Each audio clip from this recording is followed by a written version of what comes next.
ఓం నమో భగవతే శ్రీ మేధాదక్షిణామూర్తయే. ఓం నమో భగవతే శ్రీ ఆదిశంకరాయ. ఓం నమో భగవతే శ్రీ రమణాయ. శ్రీ గురుభ్యో నమ.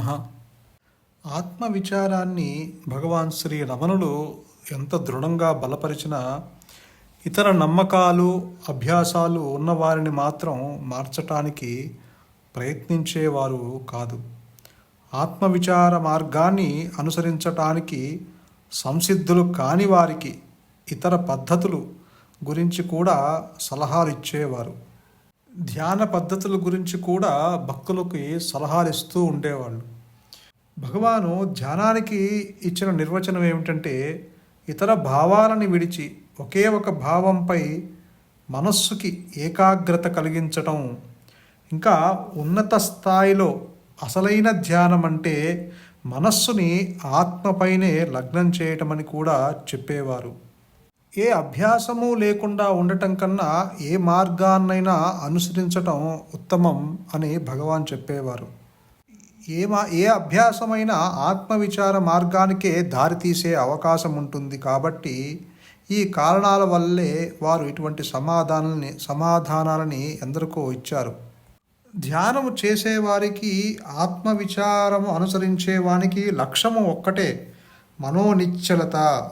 ఒకరికి ధ్యానం వల్ల మరొకరికి జ్ఞానం వల్ల లభిస్తుంది. ఒకరు దేనినో సాధించాలని యత్నిస్తే రెండవ వారు ఆ యత్నించే ఎవరిని అన్వేషిస్తారు. మొదటివానికి ఆత్మజ్ఞానం కలుగుతుంది, కానీ ఎక్కువ కాలం పడుతుంది అని చెప్తూ ఉండేవాళ్ళు భగవాన్ రమణులు. అంటే నువ్వు ఏ మార్గాన్ని అనుసరించినా, అంటే భక్తి మార్గమైన, జ్ఞాన మార్గమైన, ధ్యాన మార్గమైన, మరి ఏ ఇతర రాజయోగ మార్గములైనా సరే, ఇవన్నీ మనోనిశ్చలతకు దారితీస్తాయే తప్ప ఆత్మజ్ఞానాన్ని అందించలేవు. ఒక భక్తుడు ధ్యానానికి విచారానికి తేడా ఏమిటి అని అడిగితే భగవాన్ రమణులు ఇలా చెప్తారు. రెండూ ఒకటే. విచారణ చేసే యోగ్యత లేనివారు ధ్యానం చేసుకోవాలి.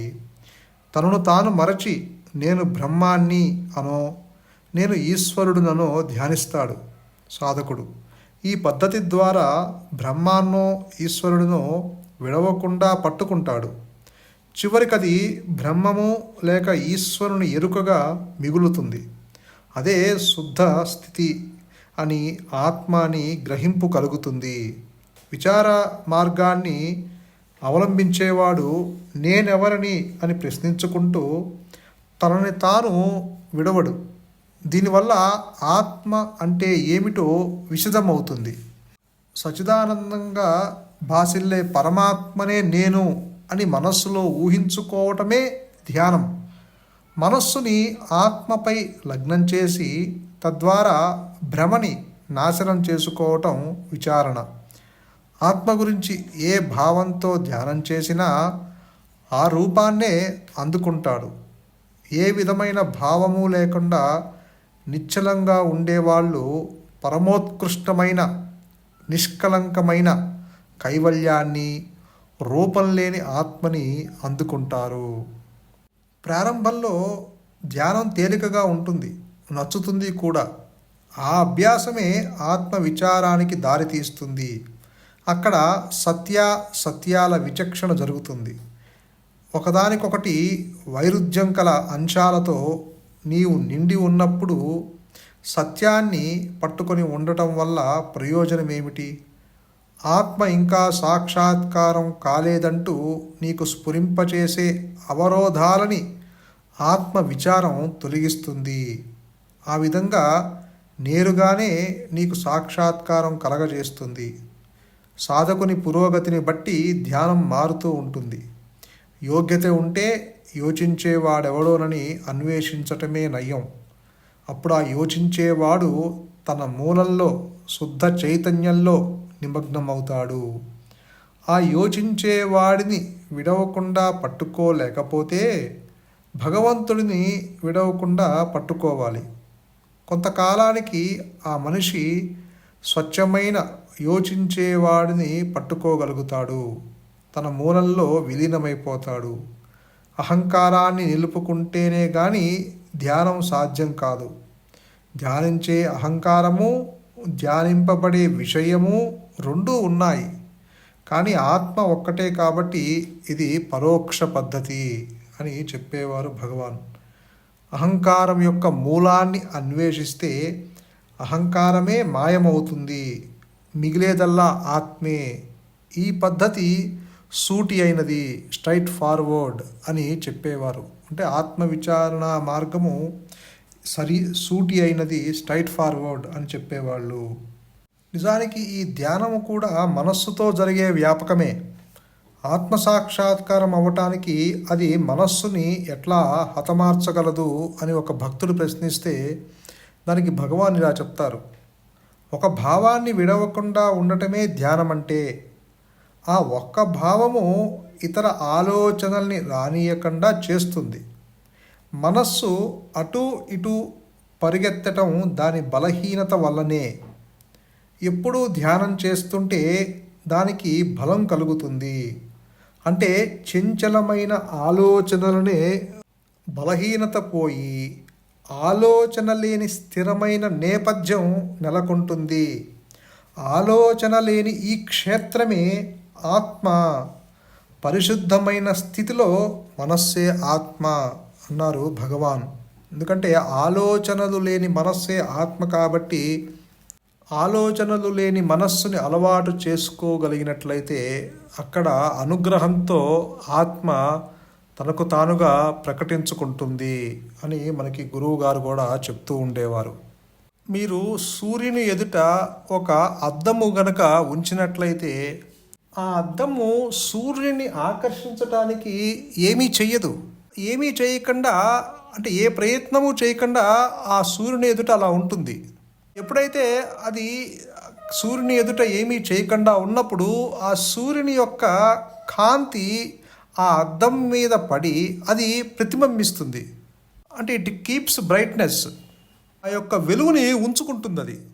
అలానే నీవు కూడా ఆలోచనలు లేని మనస్సుని అలవాటు చేసుకున్నట్టయితే, అంటే బాహ్య విషయాలను తగ్గించుకుంటూ, ప్రాపంచిక విషయాన్ని తగ్గించుకుంటూ, కోరికల వెంబడి పడకుండా, ఇంద్రియాల వెంబటి వెళ్ళకుండా, దేనితోనూ తాదాప్యము చెందకుండా వాటిని తగ్గించుకుంటూ, ప్రతిదీ నేను చేస్తున్నాను అన్న కర్తృత్వ భావము నెత్తిన వేసుకోకుండా, ఆ ఫలితాలు ఏదొచ్చినా సరే వాటిని గురించి ఆలోచించకుండా, నిన్ను ఎవరన్నా పొగిడితే పొంగిపోకుండా, లేకపోతే నిన్ను ఎవరన్నా తిడితే కృంగిపోకుండా, ఇలా సమతుల్యం పాటిస్తూ అన్ని విషయాల్లోనూ ఉంటే కనుక నీకు వాటి మీద ఆ ఇంట్రెస్ట్ తగ్గిపోయి నీ ఆలోచనలు తగ్గుముఖం పడుతూ ఉంటాయి.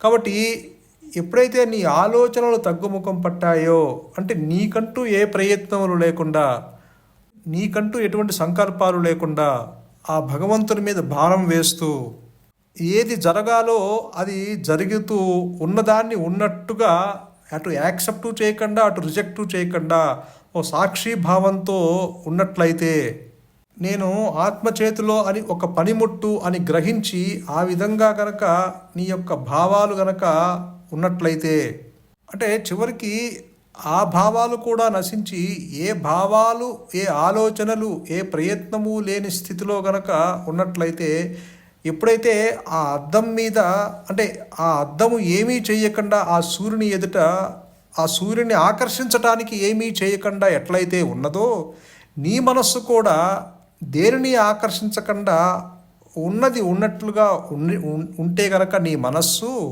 అంటే ఎటువంటి ప్రయత్నాలు, ఎటువంటి సంకల్పాలు, ఎటువంటి తలంపులు లేకుండా ఆ విధంగా ఉన్నట్లయితే నువ్వు దేన్ని ఆకర్షించాల్సిన అవసరం లేదు. అంటే చివరికి ఆత్మని కూడా నువ్వు తెలుసుకోవాల్సిన అవసరం లేదు, ఆత్మ గురించి చింతించాల్సిన అవసరం లేదు.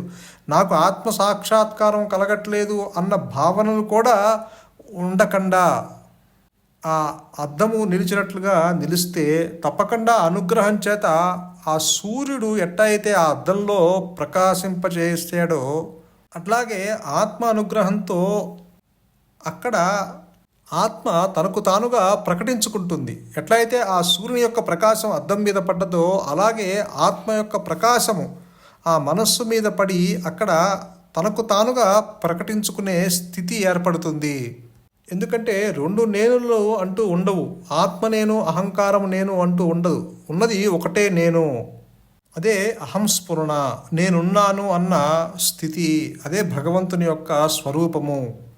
కాబట్టి ఇక్కడ విషయ చింతన తల ఎత్తకుండా ఉన్నట్లయితే స్వరూప జ్ఞానము ఏదైతే ఉన్నదో అది జ్ఞానవృత్తి చేత అహమహం అంటూ తనకు తానుగా ప్రకటిస్తున్న స్థితిని నీ స్వరూపంగా గ్రహించేటట్లు, నిలిచేటట్లు అనుగ్రహం చేత అది ప్రకాశిస్తూనే ఉంటుంది అన్న స్థితి ఏర్పడుతుంది. అదే అహంస్ఫురణ, అదే నీ స్వరూపము. సంతోషం. మౌనమే నీ సహజత్వం. మౌనమే శరణ్యం. ధన్యోస్మి.